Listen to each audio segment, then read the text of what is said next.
This is a tale of how we managed to plunder 2 Athenas at the end of the Gold and Glory weekend, only firing a single shot in the process. We were running an Athena's quest when we caught sight of another crew at the Vale. We decided that one of us should row over and try and extract with the Athena chest. If only these poor pirates had listened to the tale of Fluff and Quack. I'll let Fluffy recite it to ya.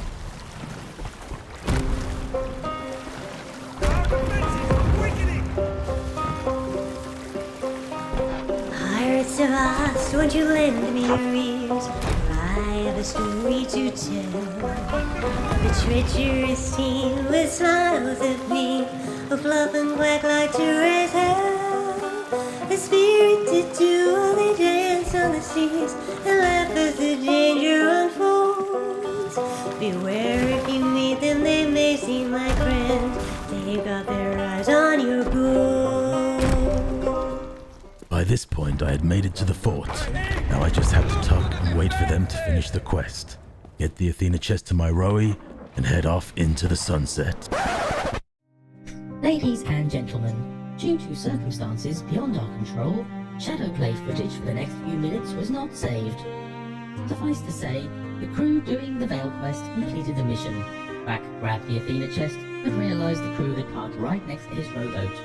He decided that discretion was the better part of valor, and that a brisk swim to Old Faithful Isle would be the best course of action.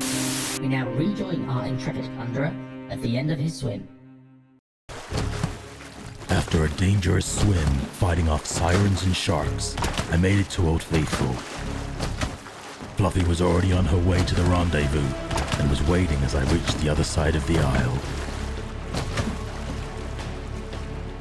We charted a course for Daggertooth Outpost to hand in our stolen loot, but on the way there, we saw an unbelievable sight.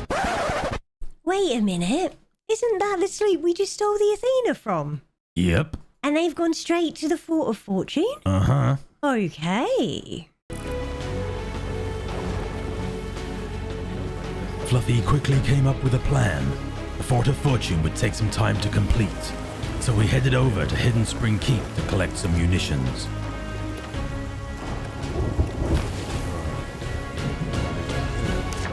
Fortunately, supplies were plentiful. With our ordnance on board, we headed to the nearest rock, loaded the kegs onto the rowboat, and waited for nightfall. As soon as the sun had set, we boarded the keg-laden rowboat and began Operation Sneaky Fluff. Once in position, it was just a matter of waiting. Much later. And waiting. Much later. And waiting. One eternity later. Finally, the last boss was defeated.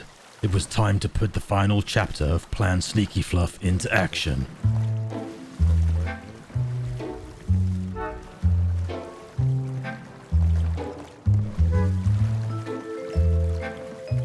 We rowed right up to their starboard side and deposited the kegs on their boat.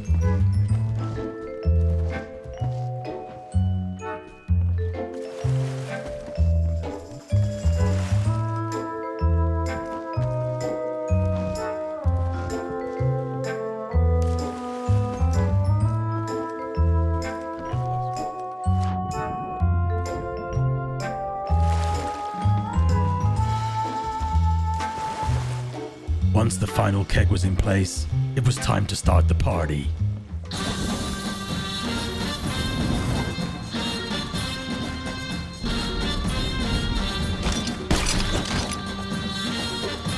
With the sloop sunk and one of the crew dead, I jumped on the rowboat and started harpooning the loot. Meanwhile, Fluffy collected our boat. On her way back, Fluffy pointed out that the key to the fort was lying on the east side of the island. I went to explore. I caught the final crew member, who was presumably taking a bathroom break at the side of the fort. Then I located the keystone. With the keystone in hand, I unlocked the fort and yoinked the Athena.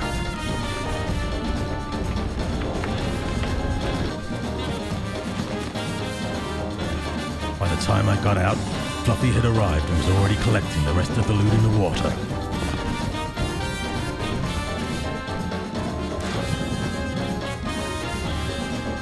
I got on board ASAP, and then we made our exit. As I said at the start, if only they'd heard about the tale of Fluff and Quack. Fluff, tell them once more. Pirates, I hope you have heeded this tale. You do wise to remember.